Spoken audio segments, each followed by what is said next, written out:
अपना जो अब तक का जो पाठ हो गया है वो पहले योग के बारे में चर्चा करी कि योग क्या है। तो योग शब्द का अर्थ बतलाया कि योग है चित्तवृत्ति निरोध। चित्तवृत्ति निरोध जो है वो योग है। और चित्त की वृत्तियों का निरोध किस प्रकार से हो सकता है, चित्त की वृत्तियों के बारे में समझाया था कि चित्त की वृत्तियां 5 प्रकार की हैं, क्लिष्ट हैं, अक्लिष्ट हैं। और इन वृत्तियों को रोकने के लिए अभ्यास और वैराग्य एक तरीका बताया, ईश्वर प्रणिधान दूसरा तरीका बताया, प्रच्छदन विधारणाभ्याम व प्राणस्य प्राण को से करना, विषयवाती व प्रवृत्ति उत्पन्ना मनस स्थिति निबंधनी, विशोका व ज्योतिष्मति वीतराग विषय व चित्तम स्वप्न निद्रा ज्ञानालम रम व यथाभिमत ध्यानाद वा, ये सब तरीके बताए, अलग अलग तरीके बताए। लेकिन मुख्य रूप से अभ्यास और वैराग्य को यहाँ पर प्राथमिकता दी है। उसके बाद में समाधि के स्वरूप का वर्णन किया कि समाधि का क्या स्वरूप है। और समाधि के स्वरूप का वर्णन करने के कारण से पहले पाद को समाधिपाद कहा गया। दूसरे पाद में जिनको समाधि नहीं लगी है ऐसे योगी किन उपायों के द्वारा योग को सिद्ध कर सकते हैं। तो पहले तरीका बताया तप स्वाध्याय ईश्वर प्रणिधानानि क्रिया योग, वो क्रिया योग है। तो तप स्वाध्याय और ईश्वर प्रणिधान।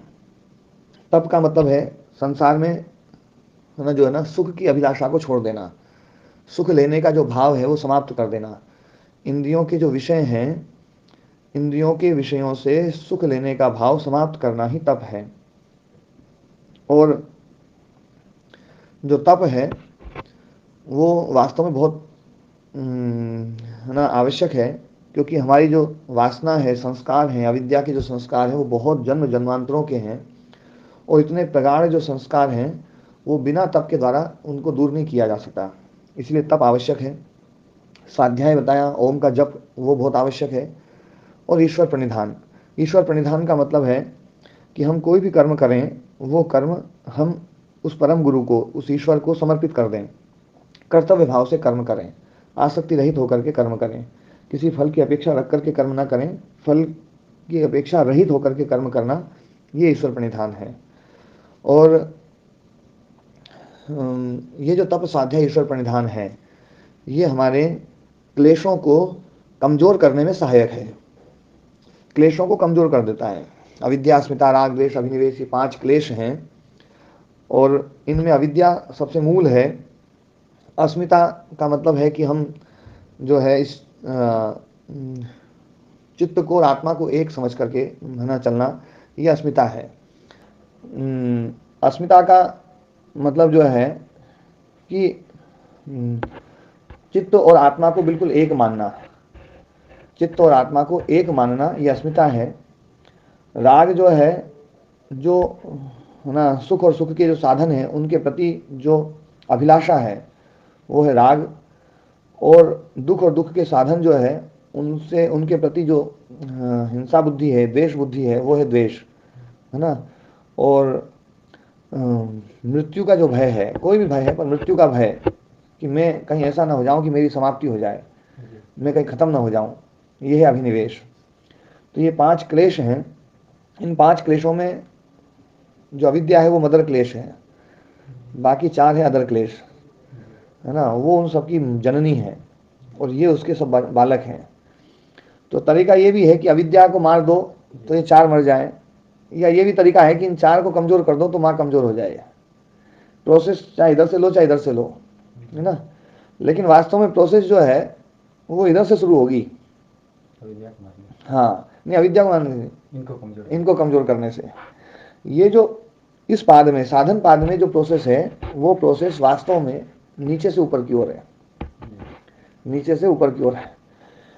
ये जो प्रोसेस है ये तप स्वाध्याय ईश्वर प्रणिधान पूर्वक है।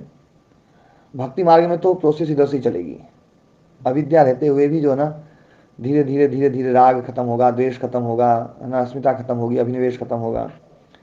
जो ज्ञान की उच्च अवस्था है, ज्ञान तो सीधा अविद्या के ऊपर है ना, जो है ना मतलब प्रहार करता है ज्ञान। ज्ञान जो है ना वो मतलब उसके सामने कोई नहीं टिकता। ज्ञान तो ऐसी तलवार है जो दो तरफा तलवार है, इधर आए इधर भी मारे, इधर इधर भी मारे। वो तो उसको ना ज्ञान मार्गी व्यक्ति को केवल अविद्या दिखाई देती है, उसको राग नहीं दिखाई देता है, उसको द्वेष नहीं दिखाई देता है, उसको अस्मिता नहीं दिखाई देती है, उसको अभिनिवेश दिखाई नहीं देता है। वास्तव में ये जो भेद किए हैं, ये भेद किन लोगों ने किए हैं? समझने की बात है, बहुत गंभीर बात बोल रहा हूं।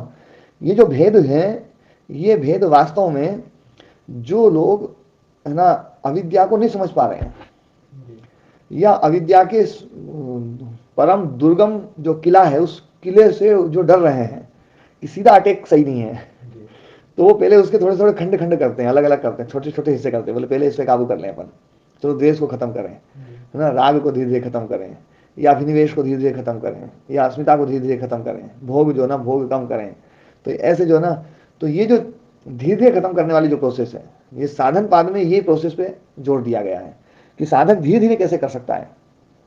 और ये जो धीरे धीरे करने वाला जो प्रोसेस है, इस प्रोसेस के द्वारा भी विवेक ख्याति पैदा होती है ना। और विवेक ख्याति जो है ना, वो अंतिम हथियार है। विवेक ख्याति के द्वारा ही किला ढहेगा, उसके बिना संभव नहीं है। हाँ ओम जी ओम। प्रोसेस धीरे धीरे वाली ज्यादा बढ़िया है, फास्ट वाली ज्यादा बढ़िया है? देखो सबकी अपनी अपनी वो है। ट्रैक्टर से जाओगे तो फास्ट तो गड़बड़ हो जाएगा, और है ना जो है फॉर्च्यूनर से जाओगे तो शायद हो सकता है फास्ट वाली प्रोसेस बढ़िया हो। सबके अपने अपने है ना जो ना अपने सामर्थ्य अपने साधन के अनुसार है। साधन पे बात चली गई। हाँ, तो साधन के अनुसार ही अपने को देखना पड़ेगा। तो अभी ये जो साधन पाद है, इस साधन पाद में प्रोसेस बड़ी धीरे धीरे वाली है। तब स्वाध्याय ईश्वर प्रणिधान जो है वो क्लेशों को तनु करता है, क्लेशों को दग्ध बीज नहीं करता है, क्लेशों को कमजोर करता है। और क्लेश कमजोर होंगे तो फिर धीरे धीरे विवेक ख्याति पैदा होगी, और विवेक ख्याति जो होगी वो इनको दग्ध बीज करेगी। योगांगानुष्ठान भी क्या है? योगांगानुष्ठान भी इस ना क्लेशों को जो है धीरे धीरे काटते हैं, और धीरे धीरे काटते हैं तो उसके कारण से जो ज्ञान का जो आवरण है वो धीरे धीरे कमजोर होता है, और विवेक ख्याति पैदा होती है। और वो जो विवेक ख्याति पैदा हो गई, योगांगानुष्ठान का काम पूरा। विवेक ख्याति का काम, अगला प्रोसेस विवेक ख्याति का है। हाँ जी महाराज जी, क्रिया योग तो जो है वो क्लेशों को तनु करता है, और फिर अगला सूत्र में कहा प्रतिप्रसव है या सूक्ष्म, ये प्रतिप्रसव को पहले बता दिया, और ध्यान है या तद्वृत्ति है ये बाद में बता दिया। ये कुछ थोड़ा सा इसको एक बार ठीक से बताइए गुरु। ये तो वहां पर बिल्कुल स्पष्ट किया था कि है ना जो है इस सूत्र को यहां से समझने की बजाय पहले वाले से समझा जाएगा तो ज्यादा अच्छा रहेगा। वैसे आप जो है ना विषय को बिल्कुल पीछे ले जा रहे हैं, और आगे वाला पार्ट गड़बड़ हो जाएगा, है ना। देखो इसमें है ना जो है समाधि भावनार्थ क्लेश तनुकरणार्थश्च दूसरा सूत्र है। ये समाधि को पैदा करने के लिए, समाधि मतलब विवेक ख्याति, विवेक ख्याति को पैदा करने के लिए, क्लेशों को तनु करने के लिए, है ना। और जब विवेक ख्याति पैदा होगी तो क्लेश दग्ध बीज होंगे। यहां पर साफ साफ कहा है कि क्लेशों को प्रतनु करते हैं, ये जो तप है, क्रिया योग है। और प्रतनुकृत जो क्लेश हैं उनको प्रसंख्यान अग्निना, जो ज्ञानाग्नि है उसको वो दग्ध बीज कर देती है ना। ठीक है ना। अपसव धर्मी कर देगी, उत्पादक शक्ति विहीन कर देगी। वो तो ज्ञानाग्नि ही करेगी, वो तो विवेक ख्याति ही करेगी। ठीक है ना। तो विवेक ख्याति के द्वारा जो है ये क्लेश जो है वो दग्ध बीज होते हैं। और यही बात यहाँ पर जो ना ते प्रतिप्रसव है सूक्ष्म जो ना, वो सूक्ष्म क्लेश, सूक्ष्म मतलब जो क्रियायोग से शरीर को तनु कर दिया। हाँ, क्रियायोग से तनु नहीं, क्रियायोग के द्वारा तनु कर दिया। तनु के द्वारा, तनु के बाद में ज्ञानाग्नि के द्वारा जिनको भून दिया गया है, वो सूक्ष्म क्लेश जो है प्रतिप्रसव के द्वारा है। यह है प्रतिप्रसव मतलब चित्त का जो प्रतिप्रसव है, ऐसा प्रसव जिसमें दोबारा उत्पत्ति ना हो, वो नहीं ऐसी समाप्ति जिसमें दोबारा उत्पत्ति ना हो, प्रतिप्रसवता ना हो जिसमें। ये गुरुजी सूत्रों का जो क्रम है 10वें का और 11वें का, ये उल्टा उल्टा लग रहा है, इसलिए मैंने पूछा। हाँ, ये उल्टा नहीं है वास्तव में। पहले तो इन्होंने बताया कि चित्त की समाप्ति, वो ना क्लेशों की समाप्ति कैसे होती है, और क्लेश जो है वो सूक्ष्म कैसे होते हैं। तो यहाँ पर जो ना, यहाँ पर क्रिया योग नहीं है अभी, यहाँ पर ये दोनों सूत्रों में क्रिया योग नहीं है ना। ध्यान हेयास तद्वृत्तयः, ध्यान मतलब प्रसंख्यान, हाँ ध्यान मतलब प्रसंख्यान, ध्यान मतलब ज्ञानाग्नि, ध्यान मतलब विवेक ख्याति।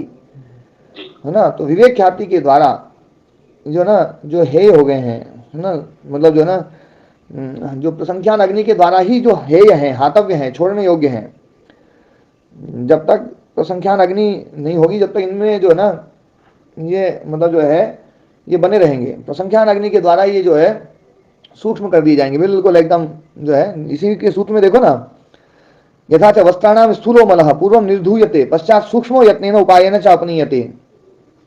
जैसे वस्त्र का पहले जो है ना ऊपर की धूल है वो पहले जो है उसको हटाया जाता है ना। तो वो हटाना है, कपड़े को धोते समय जो है ना, जैसे हम धोते हैं तो पानी में एक बार डालेंगे, थोड़ा थोड़ा यूं करेंगे तो उससे ऊपर की धूल निकल जाएगी। लेकिन जो उसमें दाग धब्बे लगे हुए हैं, जो जो है ना जो ना मजबूत गंदगी लगी हुई है, वो तो बहुत ही सूक्ष्म यत्न के द्वारा उसमें साबुन लगाना पड़ेगा, ब्रश से लगाना पड़ेगा, फिर कूटना पड़ेगा, मोगरी से है ना उसे मोगरी पटकनी पड़ेगी, है ना जो है ना, तब जाकर के वो निकलेगा। तो जो सूक्ष्म यत्न है वो है विवेक ख्याति, है ना। तो ये जो अभी अपनी जो चर्चा चल रही थी कि ये जो क्लेश हैं ज्ञानी व्यक्ति के लिए ये सारे क्लेश एक ही हैं, वो अविद्या रूप देखता है। लेकिन जो अभी प्रोसेस करना चाहता है वो इसके 5 रूप बनाता है, और 5 रूप बना करके एक एक को धीरे धीरे खत्म करता है वो। और एक एक को खत्म करने के लिए उसमें क्रिया योग भी बताया, एक साधन। पर अब जो साधन बताया जा रहा है वो बताया जा रहा है अष्टांग योग। अष्टांग योग ध्यान देने वाली बात है। अष्टांग योग के द्वारा मोक्ष की प्राप्ति होती है, ये जो बात कही जाती है यहां पर योग दर्शन में ये नहीं है। योग दर्शनकार अष्टांग योग को केवल विवेक ख्याति पैदा करने के लिए साधन मानता है, मोक्ष का साधन नहीं है ये विवेक ख्याति का साधन है। विवेक ख्याति ही वास्तव में वियोग को नष्ट करती है, संयोग के कारण को नष्ट करती है। इसलिए वियोग की उत्पत्ति में हेतु बनती है, सीधा हेतु नहीं है। मोक्ष जो है, मोक्ष का उपादान कारण कोई भी नहीं है। मोक्ष किसी भी चीज से पैदा नहीं होता है। यदि किसी चीज से मोक्ष पैदा हो जाए तो शांत कर्म का फल शांत रहेगा, थोड़ा रहेगा।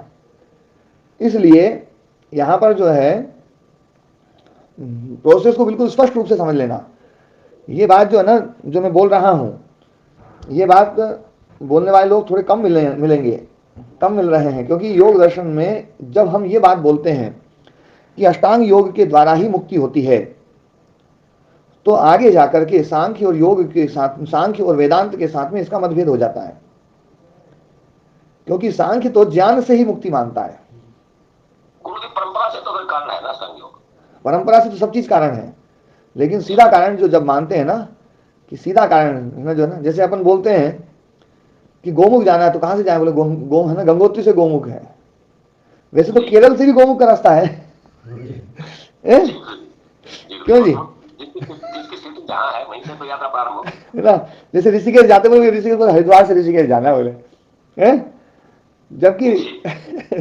जबकि ऋषिकेश तो जो ना ये कोटपुतली से भी ऋषिकेश जा सकते हैं। पर सीधा हेतु जो बनता है ना उसको जब हम देते हैं तो वो देते हैं भैया कि उससे पहले वाली सीढ़ी। तो योगांगानुष्ठान जो है, योगांग जो है वो विवेक ख्याति को पैदा करते हैं। योगांग जो है वो अशुद्धि को दूर करते हैं। इसको गुरु यूं नहीं कह सकते कि ज्ञान तो इसका अंतिम साधन है। हाँ, ज्ञान ही मुख्य साधन है, मैं यूं कहूँ इसको। हाँ, ज्ञान ही मुख्य साधन है।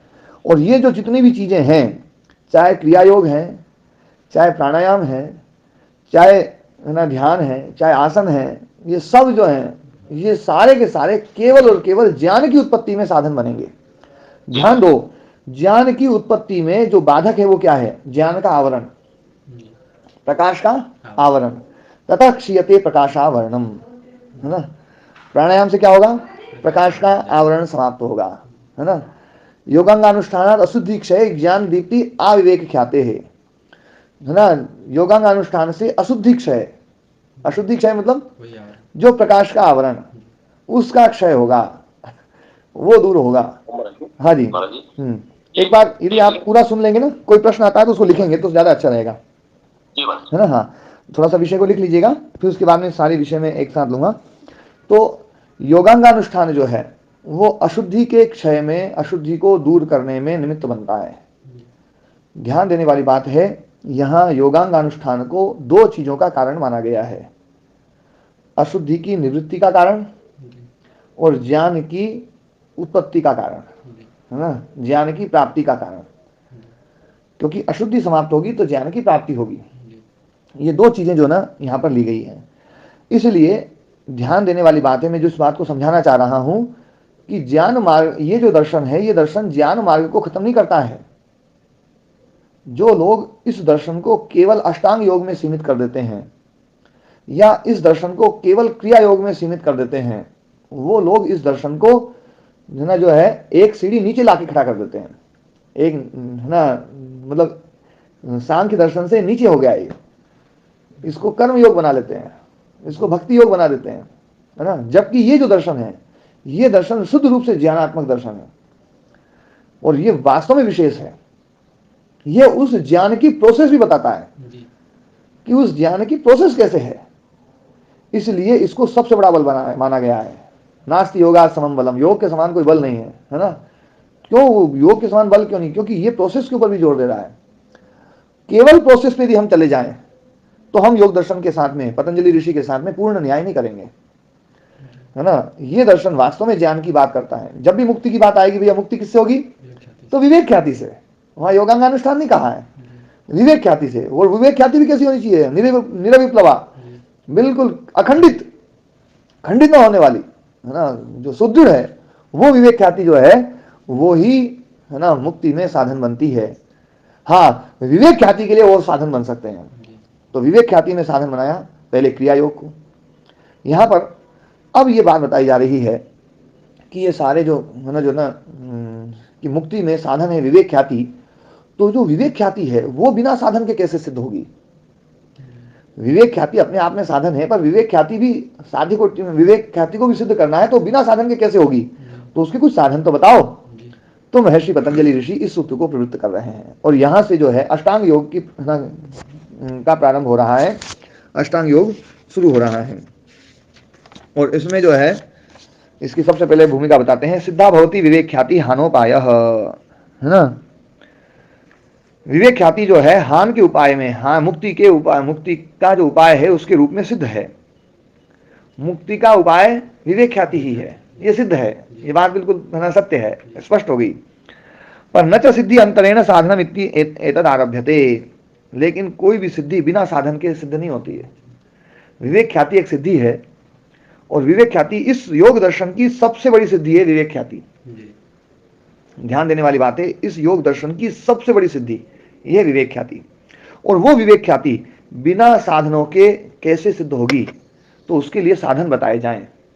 तो उसके साधन के रूप में यहां पर योगांगानुष्ठान को बताया गया है। एक बात ध्यान देने वाली है, मैं योगांगानुष्ठान की महिमा को कम नहीं कर रहा हूं। कहीं किसी को ये लग जाए कि महाराज जी ने तो योगांगानुष्ठान को बिल्कुल एकदम नीचे उठा के रख दिया। मैं योगांगानुष्ठान की महिमा को बिल्कुल भी कम नहीं कर रहा हूं। योगांगानुष्ठान तो जो है ना विशेष है, विशेष साधन है। लेकिन फिर भी मैं इस बात को बोल रहा हूं कि योगांगानुष्ठान ये विवेक ख्याति के लिए है और विवेक ख्याति जो है ना संयोग की निवृत्ति के लिए है। विवेक ख्याति जो है वो ही संयोग और संयोग का जो हेतु अविद्या है उसको समाप्त करने के लिए है। ज्ञान मार्ग मतलब यहां पर जो है योग मार्ग वास्तव में ज्ञान मार्ग को उपलब्ध करने के लिए।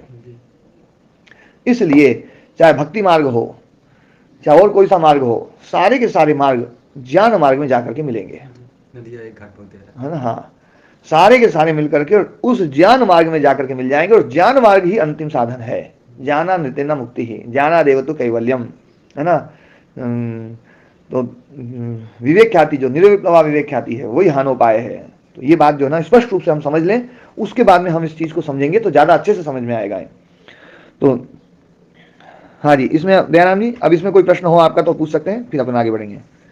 जी महाराज जी, जैसा समझ में आया है उसका निचोड़ 3 वाक्यों में मैंने लिखा है। सारे साधन विवेक ख्याति तक पहुंचाने के लिए हैं जी, और दूसरा विवेक ख्याति ही ज्ञानोत्पत्ति का अंतिम साधन है जी। नहीं, विवेक ख्याति ही ज्ञानोत्पत्ति का नहीं, ज्ञानोत्पत्ति तो विवेक ख्याति हो गई जी, अज्ञान की निवृत्ति का जी महाराज, या यूं कहो चित्त निवृत्ति का। जी, अज्ञान की निवृत्ति या चित्त निवृत्ति का अंतिम साधन है और ज्ञान ही मुक्ति का एकमात्र साक्षात साधन है। हाँ, पर साक्षात साधन नहीं है, ज्ञान साक्षात साधन नहीं है जी महाराज जी। ये साधन बनता है। वास्तव में ज्ञान अविद्या की निवृत्ति का कारण बनता है, चित्त की निवृत्ति का कारण बनता है, संयोग की निवृत्ति का कारण बनता है, इसलिए मुक्ति का साधन बन जाता है। पर वास्तव में मुक्ति का उपादान कारण ये नहीं है। मुक्ति का उपादान कारण तो अविद्या का हटना है। मुक्ति का उपादान कारण कोई है ही नहीं। यहां ये प्रोसेस जो है ना, इसको बिल्कुल स्पष्ट रूप से समझ लें कि यहां पर मुक्ति जो है, मुक्ति का कोई भी कारण नहीं है सीधा। सारे के सारे कारण केवल अविद्या की निवृत्ति के हैं। यानी मुक्ति का सीधा साधन मानने से तो फिर मुक्ति जो है वो शांत हो जाएगी। हाँ, मुक्ति शांत हो जाएगी, बड़ा गड़बड़ हो जाएगा। मुक्ति फिर पैदा हुई है। मुक्ति किसी चीज से पैदा हुई है, वास्तव में मुक्ति पैदा नहीं हुई है। जी महाराज। वास्तव में चित्त की निवृत्ति हुई है। चित्त की निवृत्ति हुई है। अब चित्त की निवृत्ति हो गई, मानी कुछ प्राप्ति नहीं है। हाँ, निवृत्ति है। निवृत्ति है। हाँ, ये निवृत्ति मार्ग है, प्राप्ति नहीं है। इसलिए मुक्ति शब्द में प्राप्ति में नहीं है। मुक्ति मतलब छूट जाना, है ना। ठीक है ना। तब हम आगे बढ़ते हैं कि ये जो, हाँ जी, क्या गुरु जी ईश्वर परिधान, ईश्वर नहीं हो सकता उपादान कारण? ना, कोई भी उपादान कारण नहीं बनेगा।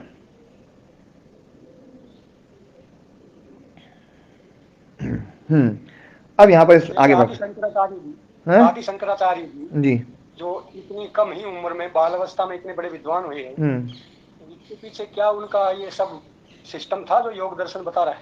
हाँ, ये सारा सिस्टम था उनका। ये इसका मतलब पूर्व जन्म का ही हुआ ना? हाँ, पूर्व जन्म, क्योंकि यात्रा जो ना बड़ी लंबी यात्रा है। उसके उपरांत तो ईश्वर की कृपा ही हुई, तभी तो हुआ। हाँ, ईश्वर की कृपा तो सबके ऊपर है, उनके ऊपर कोई विशेष हो ऐसा नहीं है। ईश्वर की कृपा आपके ऊपर भी उतनी है जितनी शंकराचार्य जी के ऊपर थी। वो तो उस रूप में मेरे कर्माशय के हिसाब से ही है, वो तो विशेष तो करते ही नहीं है किसी पे, आप ही अपनी बात को काट देते हैं फिर थोड़ी देर में कि उनके ऊपर विशेष कृपा थी, फिर बोले हाँ वो तो किसी के ऊपर विशेष कृपा करते ही नहीं है। तो ये बात है ना, के हिसाब से है गुरु जी, मैं तो ये बता रहा हूँ कर्माशय के हिसाब से। हाँ, अपन सिद्धांत जो ना, हमारा सिद्धांत जो है ना, हम दृढ़ मान लें कि ईश्वर जो है, जिस रूप में हमने सोच रखा है कि ईश्वर ऐसी कृपा कर देता है, चलो आज अब इसको थोड़ा मुक्त कर दो, चलो अब चलो भैया इसको कर लो, चलो, है ना, ऐसी कृपा ईश्वर नहीं करता है। ऐसा तो कुछ नहीं है। ऐसे तो फिर यूं वो तो वही होगी कि कोई जज किसी को दंड के अपराध के लिए माफ कर दे, हाँ, तो फिर ईश्वर इस तरह का बन जाएगा, तो फिर सबको माफी होकर उदंडता हो जाएगी। हाँ बिल्कुल, ये इसलिए मैं इस सिद्धांत को कभी खंडित नहीं होने दूंगा। जब भी कोई इस बात को बोलेगा ना, तत्काल मैं उसमें रोकता हूँ, इसलिए आपको रोका बस, है ना। ईश्वर की कृपा हम सबके ऊपर बराबर बराबर बिल्कुल एक जैसी है, कोई उसमें किसी प्रकार का वो नहीं है। और शंकराचार्य जी जो इतनी जल्दी उपलब्ध हुए हैं, तो वो उनका प्रयास था, वो प्रयास हमें दिखाई नहीं दिया है, लेकिन वो प्रयास वास्तव में वैसा का वैसे ही था जैसा हम करेंगे। महाराज इसको ऐसे कह सकते हैं क्या, वो पहले से जैसे एक पेड़ है, पहले से बहुत कुछ काट चुके थे और अंतिम में हमने देखा इस जन्म में हाँ, गिर गया, तो हमें लगता है बस ये अंतिम कुल्हाड़ी। बिल्कुल सही बात है ना, कि भैया पेड़ जो है, पेड़ को आप भी काट रहे हैं और हम भी काट रहे हैं और सब काट रहे हैं, सब लगे हुए हैं, और वो पेड़ मान लो 1000 कुल्हाड़ी में कटेगा, और किसी ने जो है ना 999 कुल्हाड़ी पहले मार चुका है, और अभी अपन शुरुआत कर रहे हैं, और वो आया उसने एक मारी कुल्हाड़ी और वो गिर गया, तो अपन सोचते यार अपन ने 10 मार ली, कुछ नहीं हुआ उसने एक में गिरा दिया। तो उसकी पहले 999 जो कुल्हाड़ियां थी ना, वो अपन देख नहीं पा रहे हैं। तो अब आगे चलते हैं, चर्चा करते हैं। हाँ महाराज जी, बीच में एक प्रश्न आया था, ये आपने बताया था कि मल विक्षेप और आवरण, मैंने नाम सुना कि 3 चीजें बताते हैं, मल विक्षेप और आवरण, इनके बारे में थोड़ा बता देते हैं। हाँ, ये तो इसी पे चर्चा आएगी। सारे जो है ना, जो ना अशुद्धि जो है, अशुद्धि कहें, मल कहें, है ना, विक्षेप कहें, इनको अलग अलग रूप में कहा गया है, लेकिन इनको यदि आपको एक रूप में देखना है तो ये अविद्या है ना, उस अविद्या को ही हम अलग अलग रूप से देखते हैं, है ना। और है ना जो है उसी को कहीं पर अविद्या, अस्मिता, राग, द्वेष, अभिनिवेश कहा है, कहीं पर ना व्याधि, स्त्यान, संशय, प्रमाद, आलस्य, विरति, भ्रांति, दर्शन, है ना, उस रूप में कहा गया है ना। तो ये सब अलग अलग रूप में कहा गया है, लेकिन वास्तव में जो है ये सब अविद्या का ही विस्तार है, अविद्या ही विस्तृत हो रही है, इस रूप में हम समझ लें इसको। अब जो है सूत्र है 28वां, योगांगानुष्ठानात् अशुद्धि क्षये ज्ञान दीप्ति आविवेक ख्याते है। योगांगानुष्ठानात्, योगांग के अनुष्ठान से, है ना। योगांगानुष्ठान शब्द जो है ना, इसको थोड़ा सा समझ लो आप लोग, इसको इसका अर्थ भी लिख सकते हैं आप लोग। योगांगानुष्ठान का मतलब है ज्ञान मूलक कर्म, ज्ञान मूलक कर्म, योगांगानुष्ठान।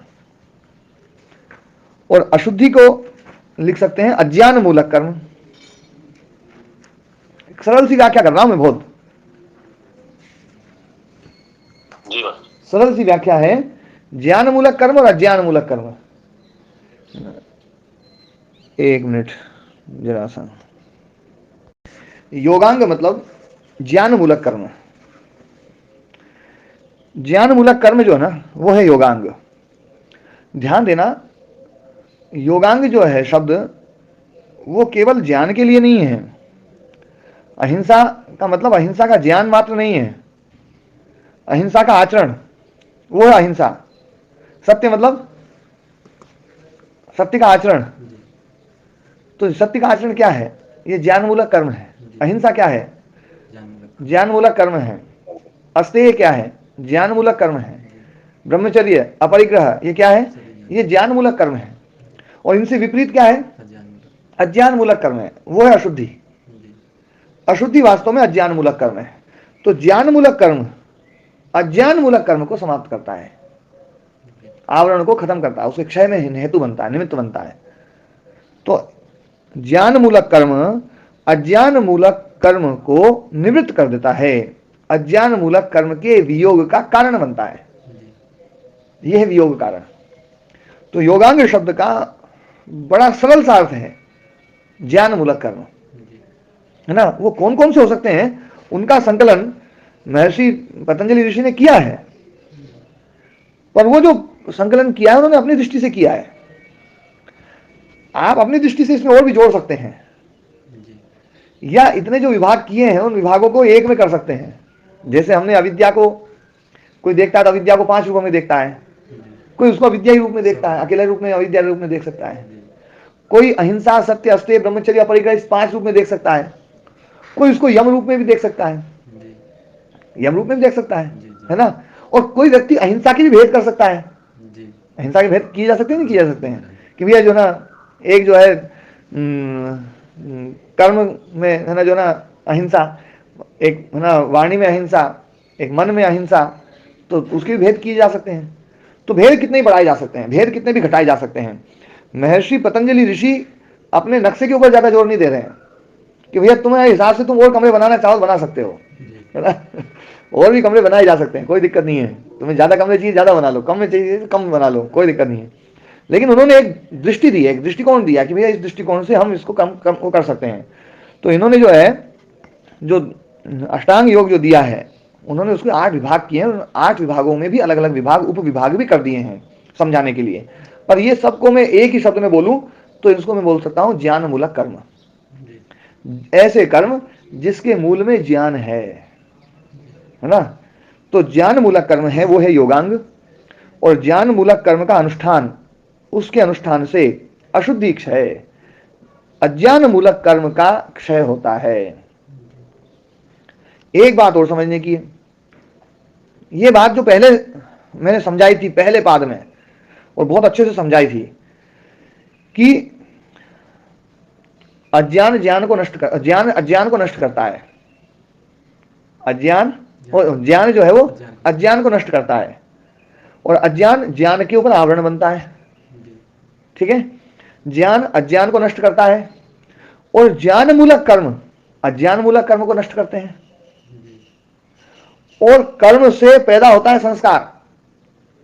तो अज्ञान मूलक कर्म के जो संस्कार हैं, उन संस्कारों को कौन नष्ट करेगा? ज्ञान मूलक कर्म केवल अज्ञान मूलक कर्म को ही नष्ट करेंगे। ज्ञान मूलक कर्म केवल अज्ञान मूलक कर्म को नष्ट करेंगे। कर्म कर्म को मारेगा, कर्म कर्म को मारेगा, लेकिन ज्ञान मूलक कर्म का जो संस्कार है, वो संस्कार अज्ञान मूलक कर्म के संस्कारों को मारेगा। संस्कार संस्कार को मारता है। ठीक है, तो ज्ञान मूलक कर्म ने अज्ञान मूलक कर्म को नष्ट कर दिया, ज्ञान मूलक कर्म के संस्कार ने अज्ञान मूलक कर्म के संस्कार को नष्ट कर दिया। अब ज्ञान मूलक जो कर्म था, उस कर्म का तो कारण यह था कि अज्ञान मूलक कर्म को नष्ट करना। तो कारण पूरा हुआ, प्रयोजन पूरा हुआ, ये ज्ञान मूलक कर्म जो है ये समाप्त हो जाएगा, इसकी जरूरत नहीं है। इसकी जरूरत किस लिए? बस उसको खत्म वो करने के लिए। इसलिए ज्ञान मूलक कर्म जो है उसके 4 प्रयोजन बताएं शुरू में ही, है ना अरुण जी? ज्ञान, है ना, शुरू में ही सबसे पहले ज्ञान मूलक कर्म के, है ना, 4 प्रयोजन बता दिए थे, है ना। सब भूतम अर्थम प्रद्योतयति, क्षिणोति च क्लेशान, कर्म बंधनानि श्लथयति और निरोधम अभिमुखम करोति, है ना। ज्ञान मूलक कर्म जो है वो क्या करेगा? सब भूतम अर्थम प्रद्योतयति, सारे पदार्थों के यथार्थ स्वरूप का बोध कराएगा, ये उसका पहला काम है ना। दूसरा क्षिणोति च क्लेशान, क्लेशों को क्षीण कर देगा। तीसरा जो है कर्म बंधनानि श्लथयति, कर्म बंधन को खत्म कर देगा, उसको मतलब जो ना फिर पुनः भव संक्रम नहीं हो सकता। भव संक्रम जो होता है वो कर्म बंधन के कारण से होता है, कर्म बंधन को ढीला कर देगा। और चौथा जो है ना निरोधम अभिमुखम करोति, निरोध की ओर अभिमुखित कर देगा, निरोध की ओर बढ़ा देगा। तो ये 4 प्रयोजन है, 4 प्रयोजन पूरे हुए और ये ज्ञान मूलक कर्म उसकी जरूरत खत्म, है ना। ज्ञान मूलक कर्म का जो अंतिम रूप है वो है विवेक ख्याति। ज्ञान मूलक कर्म का जो अंतिम उपलब्धि है वो है विवेक ख्याति। तो विवेक ख्याति के मुख्य जो मतलब हम इसमें देखें कि विवेक ख्याति जो है वो इन 4 चीजों को घटित करती है। और योगांगानुष्ठान उसकी प्रारंभिक अवस्था है। योगांगानुष्ठान प्रारंभिक अवस्था है। तो योगांगानुष्ठान जो प्रारंभिक अवस्था है उसको हमने इस रूप में परिभाषित किया है कि यम, नियम, आसन, प्राणायाम, प्रत्याहार, धारणा, ध्यान, समाधि। लेकिन समाधि जो है ना वो अंतिम है उसका। तो समाधि तक पहुंचने के लिए हमें क्या क्या प्रोसेस करनी है वो तरीका यहाँ पर बताया जा रहा है। और ये कर्म नष्ट हो जाएगा कब? जब वो 4 काम कर देगा। जब 4 काम कर देगा तो विवेक ख्याति अपने आप नष्ट हो जाएगी, विवेक ख्याति की आवश्यकता नहीं है। ये बहुत बड़ी बात मैं बोलता हूं कि विवेक ख्याति जो है, जो संप्रज्ञात समाधि है, संप्रज्ञान जिसको बोले हम, संप्रज्ञात समाधि बोलें या संप्रज्ञान बोलें या विवेक ख्याति बोलें या तत्व ज्ञान बोलें, ये सब जो है ना समाप्त हो जाएगा।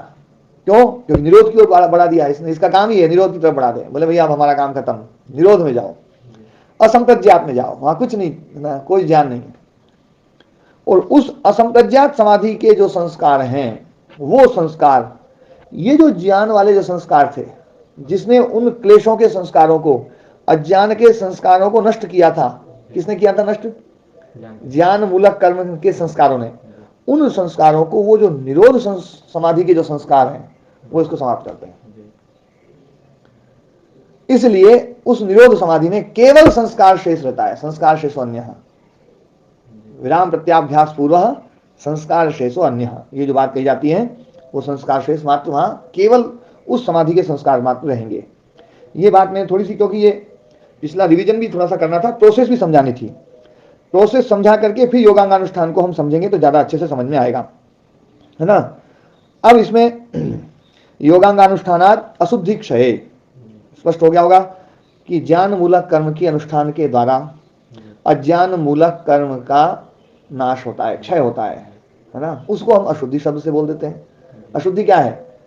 अयम, अयम अशुद्धि।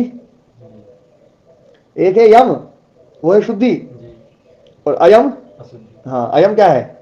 हिंसा, हिंसा, झूठ, चोरी, दुराचार और परिग्रह, संग्रह, अनावश्यक वस्तुओं का संग्रह, ये सब जो है ना ये अज्ञान मूलक कर्म है, ये सब अशुद्धि है, ये अयम हो गए, है ना। तो यम के द्वारा अयम को मारना है, नियम के द्वारा अनियम को मारना है ना। ज्ञान मूलक कर्म के द्वारा अज्ञान मूलक कर्म को समाप्त करना है, ठीक है। और इसके द्वारा जैसे जैसे अशुद्धि का क्षय होगा वैसे वैसे ज्ञान दीप्ति ही, ज्ञान की प्रकटता। ज्ञान दीप्ति का मतलब यहां पर जो दीप्ति शब्द है ना, जो ये समझने वाली बात है। ज्ञान दीप्ति, दीप्ति शब्द मतलब ज्ञान एकदम प्रकाशित हो गया है ऐसा नहीं है। ज्ञान धीरे धीरे क्रमिक प्रकटता होगी। क्यों? क्योंकि योगांगानुष्ठान भी क्रमिक होगा, एक एक क्रम है, योगांगानुष्ठान का क्रम बनाया गया है। तो क्रम बनाया गया है तो वैसे वैसे ज्ञान दीप्ति होगी, वैसे वैसे ज्ञान की प्रकटता होगी। दीप्ति का मतलब है प्रकट होना, दीप्ति का मतलब ना और प्रस्फुटित होना। जैसे फूल खिलता है, धीरे धीरे खिलता है, धीरे धीरे खिलता है, धीरे धीरे खिलता है, पूरा खिल जाए, पूर्ण यौवन पे आ जाए तो समझ लो विवेक ख्याति हो गई। लेकिन जो उसमें धीरे धीरे जो प्रस्फुटन हो रहा है, धीरे धीरे जो विकसन हो रहा है, विकास हो रहा है, वो जो है ना वो ज्ञान दीप्ति है।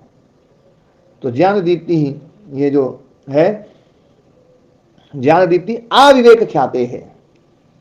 अविवेक ख्याते मतलब विवेक ख्याति तक। ये जो आ शब्द है इसको भी थोड़ा सा समझ लो। आ शब्द का अर्थ होता है, हिंदी में बोलेंगे उसको जैसे तक, तक बोलते हैं, दिल्ली तक। अब दिल्ली तक में दो अर्थ होते हैं प्रदीप जी,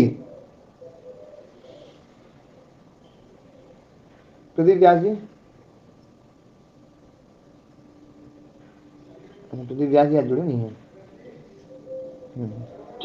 हाँ, दिल्ली तक में गुरु जी, दिल्ली पर्यंत यानी दिल्ली सहित भी और दिल्ली के बॉर्डर तक भी। हाँ, एक है मर्यादा, एक है अभिविधि। मर्यादा का मतलब होता है तेन बिना मर्यादा, तेन सह अभिविधि। लिख लो भले, तेन बिना मर्यादा, आप तो जरूर लिखो जी।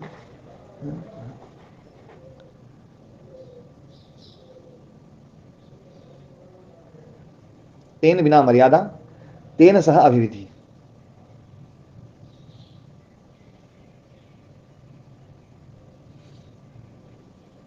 अब यहां लिखो दिल्ली तक, इधर इधर इसमें लाल लाइन से इधर तक लिख लेना, दिल्ली तक। दिल्ली तक का क्या अर्थ होगा? अभी मर्यादा में अर्थ लेंगे तो दिल्ली छोड़ करके, कोष्टक में लिखो दिल्ली छोड़ करके, मतलब दिल्ली की बॉर्डर तक। जैसे दिल्ली तक बरसात हुई तो दो अर्थ निकल सकते हैं, दिल्ली से पहले पहले बरसात हुई और दिल्ली सहित भी बरसात हुई, उसको ये बोलेंगे दिल्ली तक बरसात हुई। तो जब दिल्ली को छोड़ करके बोलेंगे तब तो मर्यादा अर्थ होगा, है ना, दिल्ली छोड़ करके। और अभिविधि में अर्थ होगा तो कोष्टक में लिखो इसका अर्थ कि दिल्ली सहित, दिल्ली तक के दो अर्थ हो गए, है ना। इंक्लूड हो गया, एक्सक्लूड हो गया। हाँ हाँ, क्या क्या बोला हमने? इंक्लूड एक्सक्लूड, इंक्लूड और एक्सक्लूड है। हाँ जी, ये बात देखो जो है ना हमारे बता दी, इंक्लूड और एक्सक्लूड। तो यहाँ पर जो है ना ये जो आ शब्द है वास्तव में ये आंग शब्द है, आंग एक उपसर्ग है। तो है ना जो है आंग मर्यादा अभिविध्यो हो, एक सूत्र है पाणिनि का। आंग शब्द जो है ना मर्यादा और अभिविधि दोनों में ही है, मर्यादा और अभिविधि। मतलब आ पाटलिपुत्रम दृष्टो देवः, आ पाटलिपुत्रम दृष्टो देवः, दोनों अर्थ निकल जाएगा। पाटलिपुत्र तक बरसात हुई, पाटलिपुत्र को छोड़ करके भी और पाटलिपुत्र सहित भी। तो तेन बिना मर्यादा, जब मर्यादा में होगा तो उसके बिना, है ना, एक्सक्लूड और इंक्लूड है, और इंक्लूड हो जाएगा तो उस सहित। हाँ, तो जो है तो आ विवेक ख्याते है। यहाँ पर जो आ शब्द है ये अभिविधि में है। क्या है? अभिविधि में है। अभिविधि में होने के कारण से योगांग में ये भी जुड़ जाएगा फिर बाद में। इसलिए समाधि अंत में जो ना समाधि शब्द जो ना वो विवेक ख्याति क्या है? संप्रज्ञात समाधि, है ना। विवेक ख्याति क्या है? संप्रज्ञात समाधि। तो ये मर्यादा, है ना, की जगह अभिविधि वाला अर्थ जो ना लेकर के कि विवेक ख्याति पर्यंत, जब तक विवेक ख्याति पूर्ण नहीं होगी तब तक योगांगानुष्ठान हमें करते रहना पड़ेगा, है ना। ज्ञान मूलक कर्म हमें करते रहना पड़ेगा और अपने जीवन में देखना पड़ेगा कि ज्ञान मूलक कर्म कितने हो रहे हैं, अज्ञान मूलक कर्म कितने हो रहे हैं। देखो ये योग दर्शन केवल पढ़ने से मुक्ति नहीं होगी, इस योग दर्शन को जीवन में उतारना पड़ेगा। तो ये क्रियात्मक योग की जो बात चल रही थी, अब यहाँ पर जो है ना, यहाँ पर इन साधनों की चर्चा चल रही है, तो इन साधनों के ऊपर थोड़ा सा आप लोगों को ध्यान देना पड़ेगा कि इन साधनों को जीवन में कैसे उतारा जाए। और आप लोग सब कटिबद्ध होकर के, है ना, जो है कि अब जो है बिल्कुल, है ना, जो है लगना है और ये योगांगानुष्ठान तो अपने को करना ही करना है। तो है ना, किसी भी प्रकार से हमारे जीवन में हिंसा ना रहे, है ना, किसी प्रकार से झूठ ना रहे, किसी प्रकार से चोरी ना रहे, किसी प्रकार से जो है ना अब्रह्मचर्य ना रहे, किसी प्रकार से परिग्रह ना रहे। ये जो चीज़ है ना इस पे विशेष रूप से जोर देना पड़ेगा। और ये वैयक्तिक साधना है। देखो ध्यान देना वाली बात है, ये योगांगानुष्ठान जो है ना कोई दूसरा व्यक्ति करवाएगा तो संभव नहीं है, ये हमें ही स्वयं ही करनी पड़ेगी। तो अपने अपने जो है ना स्थिति को अपने स्वयं जांचें और इसमें आगे बढ़ें, बस यही मेरा एक वो है। तो योगांगानी है ना अष्टौ अभिधायिष्यमाणानि, जो आगे कहे जाएंगे। अभिधायिष्यमान मतलब है ना जो है ना जो बतलाए जाएंगे, है ना जो आगे बतलाए जाएंगे। लिट लकार में जो ना सानस प्रत्यय हुआ है। अभिधायिष्यमान है ना योगांगानी, जो योगांग जो ना आगे बताए जाएंगे वो अष्टौ, वो 8 हैं। तेषाम अनुष्ठानात्, उसके उन सबके अनुष्ठान से, पंच पर्वणः, 5 पर्व हैं जिसके, ऐसी जो अविद्या है। विपर्ययस्य पंच पर्वणः विपर्ययस्य, 5 पर्व वाली जो है ना जो विपर्यय है, विपर्यय ज्ञान, विपर्यय ज्ञान जो है ना 5 पर्व वाला है। अविद्या, अस्मिता, राग, द्वेष, अभिनिवेश, वो जो अशुद्धि रूप है, जो अशुद्धि रूप है उसका क्षय होता है, उसका नाश हो जाता है। तत्क्षय सम्यक ज्ञान से अभिव्यक्ति ही, उसके क्षय होने पर सम्यक ज्ञान की अभिव्यक्ति होती है ना। सम्यक ज्ञान जो है ना, पूर्ण ज्ञान जो है ना उसके पूर्ण क्षय होने पर ही होगा, है ना। यथा यथा च साधनानि अनुष्ठीयन्ते, जैसे जैसे इन साधनों का अनुष्ठान करते जाएंगे, तथा तथा तनुत्तम अशुद्धि आपद्यते, वैसे वैसे अशुद्धि जो है वो कमजोर होती जाएगी, अशुद्धि दूर होती जाएगी, वो कमजोर पड़ती जाएगी, निर्बल होती जाएगी, है ना।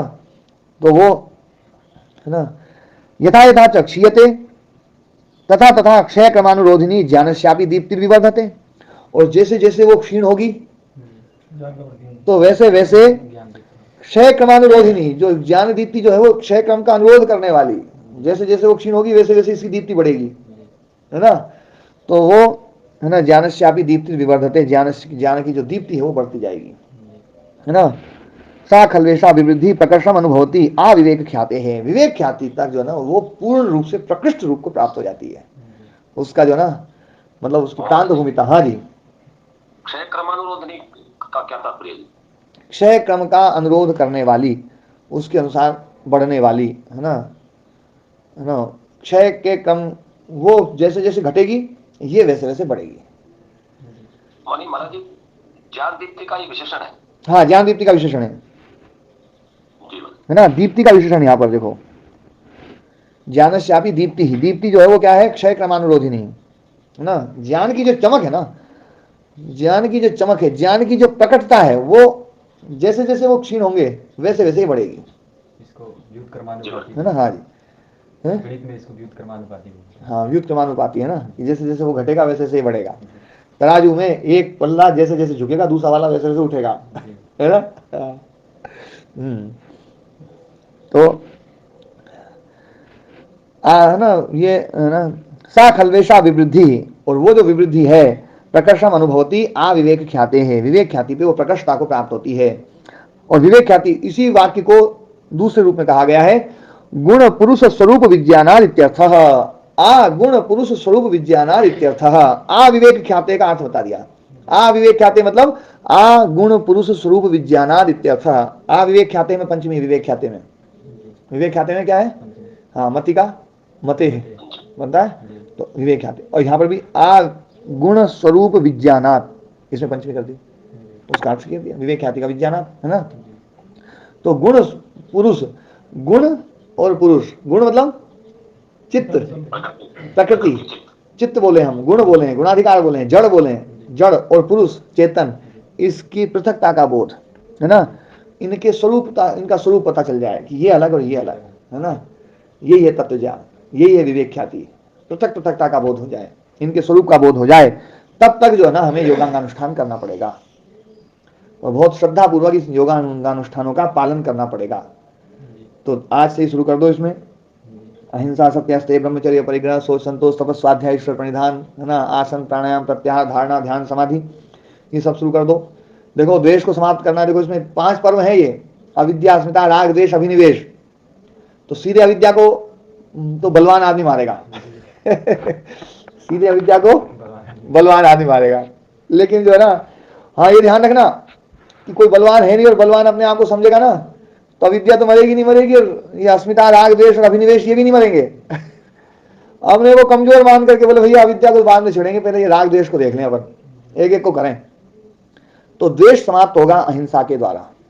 अहिंसा का जब पालन करेंगे, ये तो विद्या के द्वारा ही मारे जाएंगे। ये जो चार हैं, ये तो विद्या के द्वारा ही तो मारे जाएंगे। ये विद्या के द्वारा मारे जाएंगे। देखो विद्या पर, विद्या एकदम से पैदा नहीं होगी, पैदा एकदम से नहीं होगी, थोड़ी थोड़ी होगी, लेकिन विद्या के द्वारा ही तो नष्ट होंगे धीरे धीरे। देखो सारे शत्रु हथियार से मरेंगे, लेकिन आपका हथियार कितना दमदार है ये देखने वाली बात है। है ना, आपके पास परमाणु बम है तो सबको एक साथ ही मार दो, और आपके पास छोटी बंदूक है तो एक एक को मारो, सीधा बीच में पहुंच जाओगे तो वही मार देंगे आपको। और किस किस को मारोगे ना, तो एक एक करके ना। और आपके पास डंडा है तो फिर तो और धीरे धीरे करना पड़ेगा काम, है ना। हाँ संकल्प आदि तो सब आवश्यक है, ये सब आवश्यक है, लेकिन जो मुख्य साधन है ना वो अभी इनको बताया है योगांगानुष्ठान को। इसमें अहिंसा, सत्य, अस्तेय, ब्रह्मचर्य, अपरिग्रह ये सब लिए गए हैं। और इसमें ध्यान देने वाली बात है, जैसे मैं एक एक को उदाहरण देता हूं। देखो मैं, जैसे आप अहिंसा का पालन करेंगे तो अहिंसा का पालन धीरे धीरे बढ़ाते जाएंगे बढ़ाते जाएंगे बढ़ाते जाएंगे, तो उससे क्या होगा, उससे द्वेष धीरे धीरे समाप्त होता जाएगा। द्वेष जो है ना, द्वेष को खत्म करना है तो अहिंसा का पालन करना पड़ेगा। जब भी हिंसा आ जाए मन में, छोटी भी हिंसा आ जाए, एकदम से फट से रोको यार, गड़बड़ हो जाएगा। यदि हिंसा आ गई तो फिर तो द्वेष फिर बढ़ जाएगा। तो इसको द्वेष को खत्म करना है तो हिंसा का पालन करना पड़ेगा। अहिंसा व्रत का पालन हमें करना ही पड़ेगा। अहिंसा व्रत जो है ना, इसके द्वारा हम धीरे धीरे धीरे धीरे द्वेष को समाप्त कर सकते हैं। इस पर निरंतर साधना करनी पड़ेगी, निरंतर साधना करनी पड़ेगी। ये जरा सा चूके फिर गिर पड़ेंगे, लेकिन वहां गिर पड़ेंगे तो वापस उठने में थोड़ी सुविधा रहेगी, क्योंकि पूर्व में हमने किया है काम, तो उसके संस्कार के कारण से हम वहां जल्दी पहुंच जाएंगे, है ना। हाँ, जो मतलब जो है लाभ के संस्कार होते हैं उसमें, ऐसा किया तो ये लाभ हमें हुआ। तो इसलिए जो है ना, हो सकता है यहाँ जितने भी साधक बैठे होंगे वो सब है ना गिरेंगे भी, लेकिन फिर खड़े हो, फिर उठो। अहिंसा जो है ना, किसी ने कहा मन वचन कर्म से भी हिंसा नहीं करना। बहुत सुंदर कहा, मिट्टी की ढेले की तरह मत गिरो, गिरो तो फुटबॉल की तरह गिरो। हाँ, गिरो उठो, गिरो उठो। तो अहिंसा व्रत का पालन जो हम करेंगे उससे क्या होगा, राग खत्म होगा। इसी प्रकार से जब हम अहिंसा के व्रत से द्वेष खत्म होगा। इसी प्रकार से हम जब अपरिग्रह का पालन करेंगे, नमस्ते, अपरिग्रह, एक बार में पूरी बात बोल दूं, जैसे ही हम अपरिग्रह का पालन करेंगे तो राग खत्म होगा, होगा पक्का है ना। अपरिग्रह का पालन करते ही राग जो है ना, वो बोले यार चाहे अविद्या मत खत्म हो पर जो है ना राग खत्म होगा। अविद्या तो कमजोर हो रही है। हाँ, तो एक एक को अविद्या के तो ना, मतलब यूं कर लो कि जैसे किसी उसको तोड़ना है बंडल को, और बंडल इकट्ठा है तो उसको एक एक कर लो, है ना। बोले भैया 5 लकड़ियां इकट्ठी नहीं टूटेगी, तो इनको अलग अलग करो, फिर तोड़ो फिर तोड़ो। जैसे कई बार बड़ी लकड़ी जलती नहीं है, ज्ञान की अग्नि जो है ना वो थोड़ी धीमी है। जब ज्ञानाग्नि तेज हो तो उसमें तो बड़ा लकड़ भी ठूस दो तो वो भी फट जाएगा ना। जब बॉयलर होता है ना, बॉयलर में जो जलती है तो बड़े बड़े ठूंठ भी डालो, तो वैसे जाते हैं भरा भर, गीले भी चलते हैं बॉयलर में गीले भी बिल्कुल। आज पेड़ कटा और आज पेड़ काट करके उसका ठूंठ जो सीधा बॉयलर में ठोका, तो वहां तो वो भी जलता है ना। वो ज्ञानाग्नि तेज है, लेकिन ज्ञानाग्नि धीरे है, तो उस ठूंठ को सुखाना पड़ेगा और उसके लकड़ी टुकड़े करने पड़ेंगे, बिल्कुल पतले पतले करने पड़ेंगे, और पतले पतले कर करके फिर उसको ज्ञानाग्नि फिर लगाओ। बोले अब अग्नि लगाओ। वो अग्नि में सामर्थ्य है बड़े ठूंठ को जलाने का भी, लेकिन बेचारी अग्नि छोटी सी है तो इसलिए ये तरीके बता रहा हूं कि जैसे अहिंसा से हम जो है द्वेष को खत्म करेंगे, अपरिग्रह से हम राग को खत्म करेंगे, प्राणायाम से अस्मिता को खत्म करेंगे। प्राणायाम को बहुत ज्यादा जोर दिया है। प्राणायाम जो है ना मुकेश जी, हाँ जी, इस शास्त्र में जितनी महिमा प्राणायाम की है ना, उतनी महिमा वास्तव में और दूसरे साधनों की नहीं है। लेकिन हम प्राणायाम को बहुत हल्के में लेते हैं, बहुत ही हल्के में लेते हैं। यहां पर प्राणायाम के साथ में जैसे देखो अहिंसा की प्रतिष्ठा होगी तो क्या होगा, अहिंसा प्रतिष्ठायाम तत्सन्निधौ वैर त्याग, वैर त्याग हो जाएगा। और सबका अपना अपना वो एक अलग अलग है, सबके मतलब वो बताएंगे सबसे क्या क्या उपलब्धि होगी। तो प्राणायाम की जो महिमा बताई है उसमें बताया कि भैया तथा क्षीयते प्रकाश आवरण, प्रकाश आवरण जो है उसका क्षय हो जाएगा। जो योगांगानुष्ठान का जो मुख्य रूप बताया ना वो प्राणायाम का बताया है। प्राणायाम वास्तव में एक क्रिया है और उस क्रिया के द्वारा जब हम प्राणायाम करते हैं, मुख्य रूप से बाह्य प्राणायाम, तो बाह्य प्राणायाम जब किया जाता है तो मैं शरीर नहीं हूं, मैं इंद्रियां नहीं हूं, इस प्रकार की अनुभूति धीरे धीरे होना प्रारंभ हो जाती है। और ये जो ना ये बात कईयों को जल्दी से हजम नहीं होगी, लेकिन यदि महर्षि स्वामी दयानंद सरस्वती जी का जीवन चरित्र हम पढ़ते हैं तो महर्षि स्वामी दयानंद सरस्वती जी महाराज प्राणायाम के ऊपर बहुत जोर देते थे। क्यों जी? और यहां तक कहते थे कि मन को नियंत्रित करने में सबसे ज्यादा प्रबल साधन प्राणायाम है, मन को नियंत्रित करने में। तो प्राणायाम वास्तव में विशेष चीज है। जटिल से जटिल विषय भी थोड़े समय में ही समझ आने का। हाँ जी, तो प्राणायाम में जैसे स्वामी रामदेव जी महाराज के द्वारा जो जैसा प्राणायाम बताया है 7-8, तो उनमें जैसे अनुलोम विलोम आदि है, इनको मतलब दूसरे नंबर के ऊपर गिने। हाँ, ये प्राणायाम भी अच्छे हैं। ये देखो सब प्राणायामों का जो है ना शरीर के ऊपर बड़ा प्रभाव होता है। अनुलोम विलोम प्राणायाम भी बहुत अद्भुत प्राणायाम है। और है ना जो है प्राणायाम तो देखो क्या है ना, महर्षि पतंजलि ऋषि ने जो गिना दिए 4, तो कई लोग ये मानते हैं कि इन 4 के अलावा जितने भी प्राणायाम हैं वो तो प्राणायाम की कोटि में नहीं आएंगे, या फिर वो प्राणायाम जो है ना वो ठीक है प्राणायाम की कोटि में आ भी गए तो अशुद्धि क्षय नहीं करेंगे। ये हम जो ना ऐसी हमने धारणा बना रखी है। पर इसको मैं थोड़ा सा संशोधन करना चाहूंगा। मैंने प्रारंभ में इस बात को कही थी ये बात कि ये महर्षि पतंजलि ऋषि ने जो अष्टांग योग जो बनाए हैं वो अपने हिसाब से ज्ञान मूलक कर्म को थोड़ा सा परिभाषित करने के लिए उन्होंने 8 वो बना दिए भाग। आप इन भागों को ज्यादा भी कर सकते हैं और आप यदि ताकतवर हैं तो इनको कम भी कर सकते हैं। आप ताकतवर हैं तो 5 टुकड़े करने की जरूरत नहीं है लकड़ी के, पूरे 5 का 5 बंडल ही आने तो अपन तो 5 के 5 को सही कर देंगे, अविद्या को खत्म करेंगे सीधा। लेकिन यदि हम जो है ना नहीं मैं बिल्कुल सही हकीकत बोल रहा हूँ वेद जी, इसको थोड़ा सा ना इसको और चीज है ना इसको समझा जाए।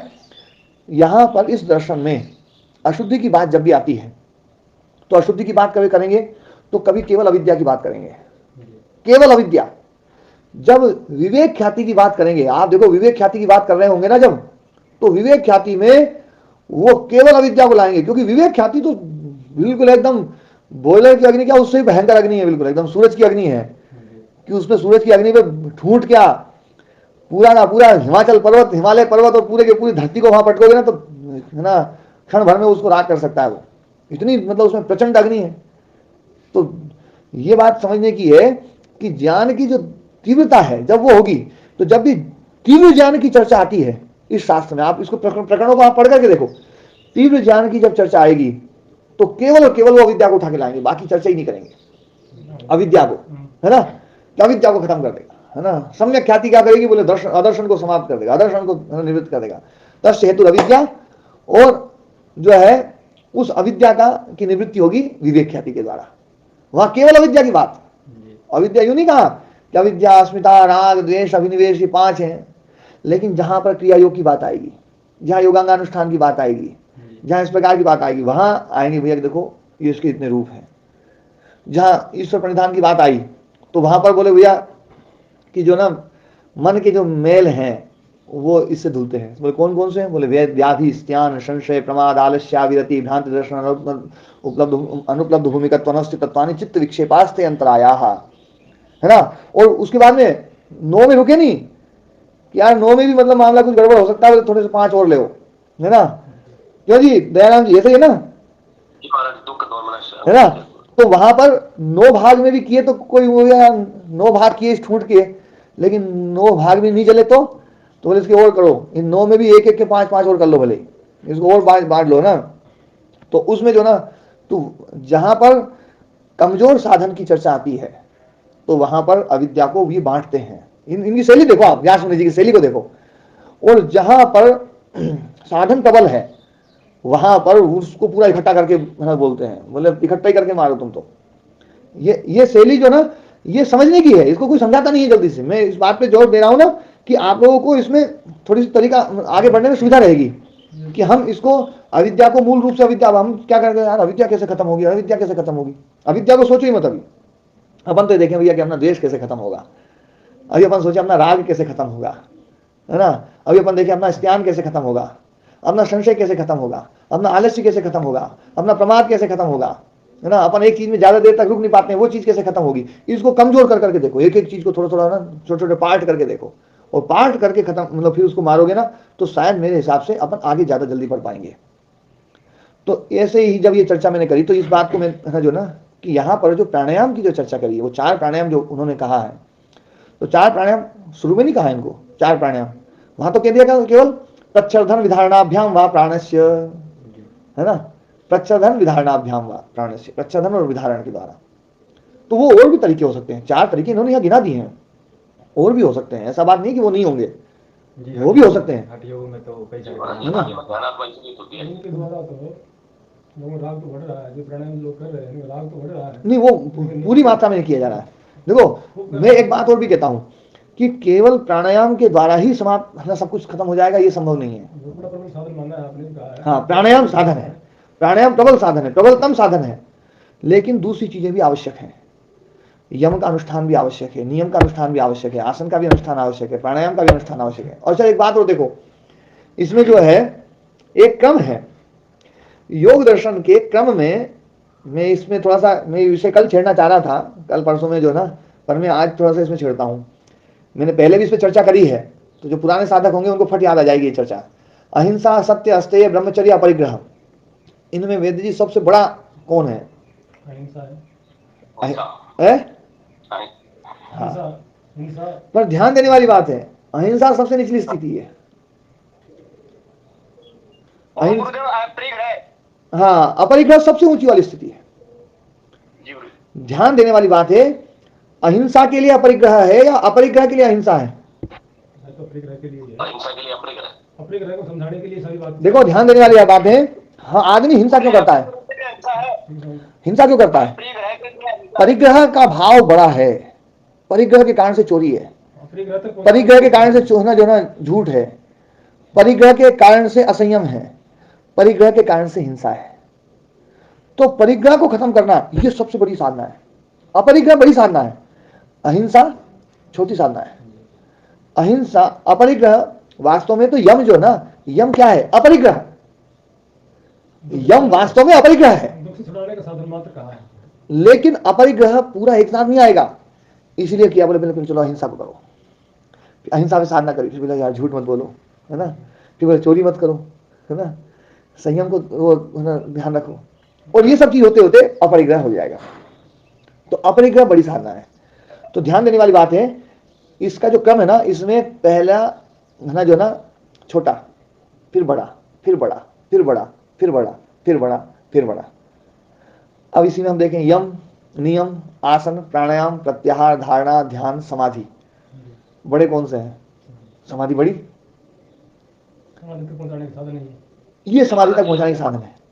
तो इसमें देखो प्राणायाम को पहले सीढ़ी पे नहीं खड़ा कर दिया, प्राणायाम बहुत बड़ी चीज है, प्राणायाम बड़ी चीज है, इसलिए ना अपन प्राणायाम को हल्के में लेते हैं कि प्राणायाम यार इसमें है क्या, प्राणायाम बहुत बड़ी चीज है। इसलिए देखो मैं यूं नहीं कह रहा हूं प्राणायाम से बड़ा कोई तप नहीं है, ये तो व्यास मुनि जी बोल रहे हैं। देखो मैं जो ना बताता हूं, देखो महाराज जी में साध्य साधन संबंध है, और साध्य से बड़ा साधन बताया जा रहा है, भीतर रोकने का साध्य साधन संबंध में करने का साधन को आप बड़ा बता रहे हैं। फिर से बोलो जी। साधन साध्य संबंध में साधन को आप बड़ा बता रहे हैं साध्य से नहीं, साधन जो ना, साधन भी बड़ा है, लेकिन हर एक चीज साधन बन रही है और हर एक चीज साध्य बन रही है। हर एक चीज साधन बन रही है और हर एक चीज साध्य बन रही है। विवेक ख्याति भी क्या है? एक साधन है, साध्य थोड़ी है, है ना? लेकिन विवेक ख्याति के लिए कोई साधन है और उनके लिए कोई साधन है ना? अपेक्षाकृत ना, ये सब चीजें ना।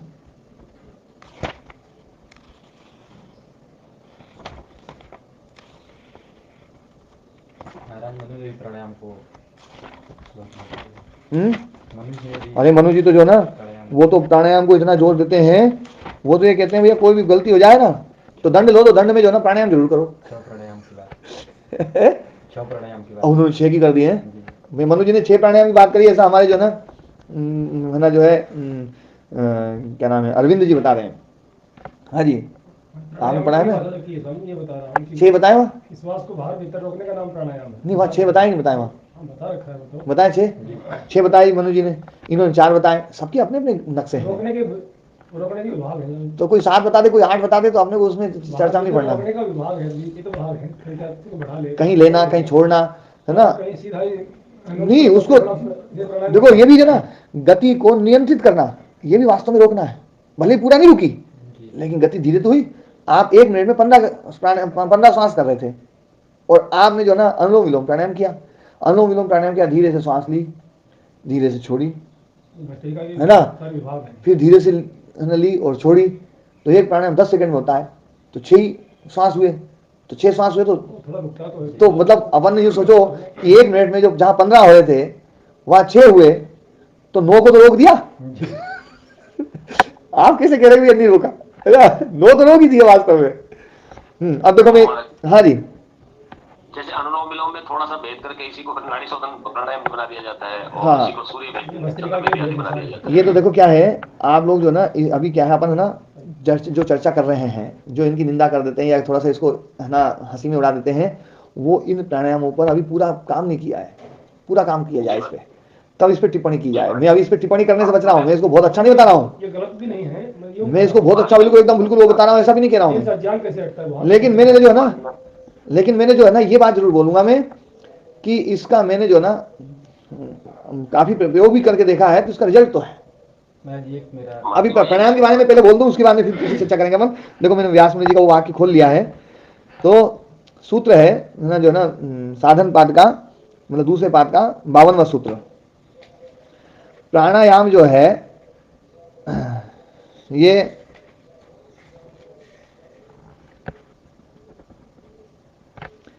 प्राणायामान अभ्यस्तो अस्य योगिनः, प्राणायाम का अभ्यास करने वाला जो योगी है उस योगी का क्षीयते विवेक ज्ञानावरणीयम कर्म, विवेक ज्ञान का जो आवरण रूपी कर्म है, अशुद्धि रूपी जो कर्म है, उसका क्षय हो जाता है। यतद आचक्षते महामोहमय, महामोहमय घोर तमस जो ना, तमस जो है वास्तव में ये है ना जो है ना ये पर्दा है, ध्यान देने वाली बात है। तमस जो है ना ये पर्दा है, तमस वास्तव में ज्ञान को ढकता है, और रजस जो है वो ज्ञान को जो है ना टेढ़ा मेढ़ा कर देता है, है ना, मतलब टेढ़ा मेढ़ा कर देता है। जैसे धूल जो है ना, एक होती है धूल और एक होती है चंचलता। पानी शांत है तो उसमें प्रतिबिंब होगा, लेकिन पानी गंदा हो गया तो प्रतिबिंब गड़बड़ हो जाएगा।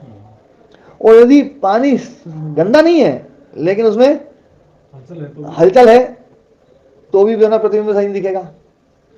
तो ध्यान देने वाली बात है, गंदगी और चंचलता, इन दोनों को रोकने का काम प्राणायाम करता है। चंचलता को रोकता है प्राणायाम, ये बात तो महर्षि दयानंद जी ने खूब कही है। चंचलता के लिए तो महर्षि दयानंद जी का प्रमाण होगा तो इस बात को तो फट मार लेते हैं हमारे वेद जी जो नहीं, मतलब ये ऋषियों की बात है। देखो मतलब मैं केवल महर्षि दयानंद जी की नहीं, महर्षि मनु जी भी बोलते हैं इस बात को, सभी बोलते हैं, हर जितने भी मतलब ऋषि महर्षि हैं वो सभी इस बात को बोलते हैं। मतलब मैं इस बात है ना, महर्षि स्वामी दयानंद सरस्वती जी का नाम जो है ना, मैं कभी भी उपहास की दृष्टि में नहीं बोलता हूँ। मैं जब परम प्रमाण के रूप में प्रयोग करना होता है ना, तब मैं जैसे व्यास मुनि जी का जैसे वाक्य बोल रहा हूँ ना, उसी स्तर पर मैं महर्षि दयानंद जी की बात को बोलता हूँ। तो मन की चंचलता को रोकने में प्राणायाम साधक है और तमस को दूर करने में भी सहायक है। है ना। तो सत्व की स्थिति में लाने में प्राणायाम बहुत महत्वपूर्ण वो है। इसलिए देखो कहा गया है महामोहमय, है ना, महामोहमय न इंद्रजालेन, है ना, जो है ये भयंकर जाल है ना। प्रकाशशीलम सत्वम आवित्य तद एव अकार्य नियुक्ते, ये जो महामोहमय जाल है, भयंकर जाल है, ये प्रकाशशील सत्व को ढक करके अकार्य में, जो करने योग्य काम नहीं है, उसमें नियुक्त कर देता है। महामोहमय जाल, है ना, भयंकर तमस और भयंकर रजस, ये जो है ये हमें अकार्य में नियुक्त करते हैं। तद अस्य प्रकाशावरणम कर्म, तो जो प्रकाशावरण जो कर्म है, प्रकाश को जिसने ढक लिया है, ऐसा जो भयंकर कर्म है, वो संसार निबंधनम, वो संसार में निबंध करने वाला, संसार में लगाने वाला जो कर्म है, उस कर्म को प्राणायाम अभ्यासात दुर्बलम भवति, वो प्राणायाम के अभ्यास से दुर्बल हो जाता है। देखो ये तो ऋषियों का वाक्य है ना, कि प्राणायाम के अभ्यास से दुर्बल हो जाता है। प्रतिक्षणम च क्षीयते, और प्रतिक्षण वो क्षीण होता है। तथा चोक्तम, इसलिए कहा गया है ततो न परम प्राणायामात ततः तपः, है ना, तपो न परम प्राणायामात, प्राणायाम से बड़ा कोई तप नहीं है। ये बात देखो व्यास मुनि ने कही है, तपः न परम प्राणायामात, किसी से भी इसका अर्थ करवाओ, अर्थ ये निकलेगा प्राणायाम से बड़ा कोई तप नहीं है। ततो विशुद्धि मलानाम दीप्तिश्च ज्ञानस्यैति, उस प्राणायाम के बाद में ही विशुद्धि जो है ना, जो है मलों की विशुद्धि होती है, और दीप्ति ज्ञानस्य, और ज्ञान की दीप्ति होती है। अब ये बात जो है ना थोड़ी सी ऐसी लगती है अपने को कि ये प्राणायाम जो है ना, ये कैसे ज्ञान को दीप्त करेगा, कैसे अशुद्धि को दूर करेगा। तो इसको हम जब करके देखेंगे ना श्रद्धापूर्वक, ऊपर वाले 3 साधन ना करे, हाँ, उनके और नहीं बढ़ रहे थे, कुछ नहीं करता। देखो वेद जी क्या है, ये चौथी सीढ़ी है, ये क्या है, चौथी सीढ़ी। तो चौथी सीढ़ी है, इसमें 3 सीढ़ियों पे तो चलना पड़ेगा। 3 सीढ़ियों पे चल करके, और अपन ये सोचें कि अपन ये 3 सीढ़ियों पे चढ़ गए, और प्राणायाम की क्या जरूरत है, तो 5 पे नहीं जाओगे, है ना। प्राणायाम बीच में है, प्राणायाम बहुत जरूरी है। दर्शन